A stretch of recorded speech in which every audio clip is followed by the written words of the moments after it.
Retardée par le Covid depuis plus d'un an, la nouvelle Ligue panafricaine de basket-ball du continent va enfin démarrer le dimanche 16 mai.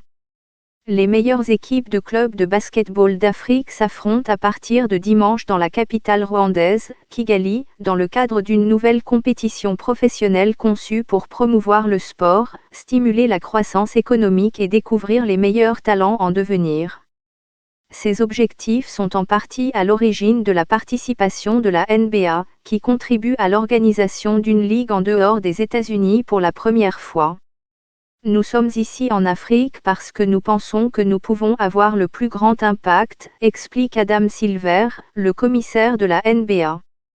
Nous voyons une opportunité sur le continent avec bien plus d'1 milliard de personnes, et une affinité incroyable pour le basket.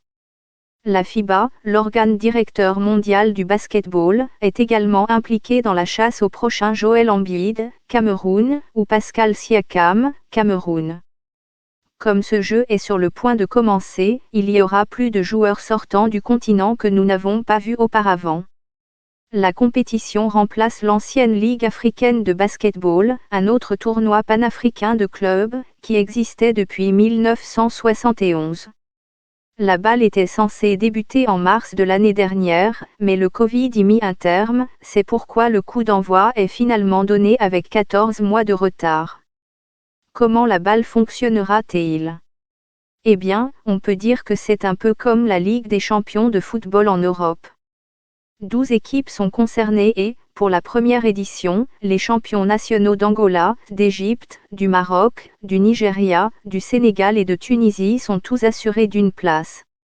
Les 6 autres équipes ont dû passer par les qualifications. Les représentants de l'Algérie, du Cameroun, de Madagascar, du Mali, du Mozambique et du Rwanda ont tout réussi à se qualifier. Les équipes sont réparties en 3 groupes, les 2 premiers, plus les 2 meilleurs troisièmes, se qualifient pour la phase à élimination directe, qui commence par les quarts de finale. Il y aura 26 matchs au total, dont le premier aura lieu le dimanche 16 mai et la finale 2 semaines plus tard, le 30 mai. Le format a été modifié, avec moins de matchs que prévu initialement, en raison du Covid. Les organisateurs de la Ligue ont annoncé qu'ils mettraient en place de solides protocoles de sécurité pour lutter contre le virus. À l'origine, les matchs devaient se dérouler dans 7 villes d'Afrique: Le Caire, Égypte, Dakar, Sénégal, Lagos, Nigeria, Luanda, Angola, Tunis ou Monastir, Tunisie, Rabat, Maroc, et Kigali, Rwanda. Cependant, en raison de la pandémie de coronavirus, tout se déroulera désormais à la Kigali Arena. Brian Kuringi, le président de Patrio, l'équipe locale et nouvelle de la balle, pense que l'arène stimulera considérablement l'enthousiasme local pour ce sport. Ils vont voir tous ces anciens joueurs de la NBA, les joueurs actuels de la NBA et les meilleurs basketteurs européens au Rwanda jouer localement, explique-t-il. Je vois un énorme potentiel attirer plus d'investissements, plus de partenaires, le monde de l'entreprise en Afrique pour dire, regardez, nous passons d'un stade amateur à un stade professionnel, poursuit-il. Avant la pandémie, les organisateurs de la balle avaient insisté sur le fait que chaque pays souhaitant faire partie de la Ligue devait construire un stade adapté aux temps modernes.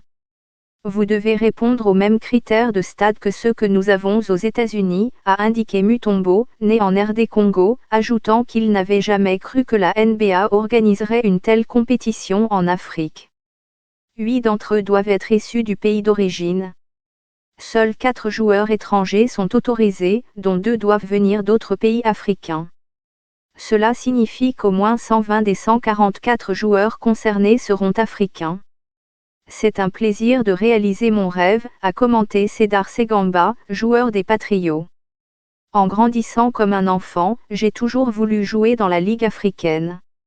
L'Afrique va être sur la carte.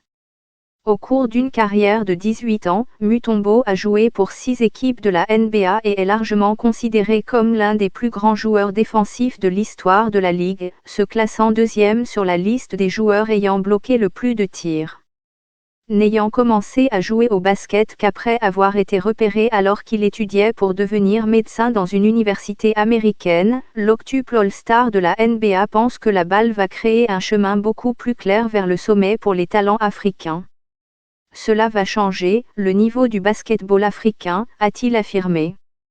Parce que notre objectif est de voir certains de ces meilleurs talents venir jouer en NBA ou dans notre G-League, la ligue de développement de la NBA. Le seul moyen pour eux d'y arriver est de travailler avec les entraîneurs de la NBA ou les entraîneurs de développement de la NBA, d'apprendre les compétences et les techniques de la NBA. Et l'ambassadeur de la NBA est convaincu que la balle peut améliorer le sort des équipes africaines lors des championnats du monde et des Jeux olympiques, où les meilleures équipes du continent ont souvent eu du mal à s'imposer.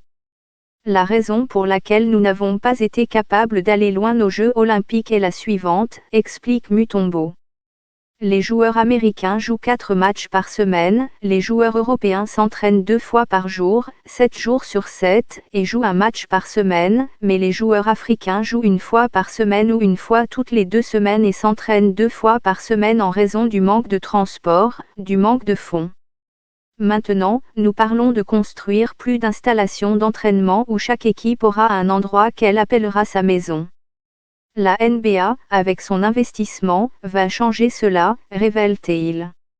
Les organisateurs espèrent qu'il a raison et que la Basketball Africa League, après des débuts difficiles, commencera bientôt à inspirer les rêves de cerceaux de millions de jeunes Africains pour les années à venir.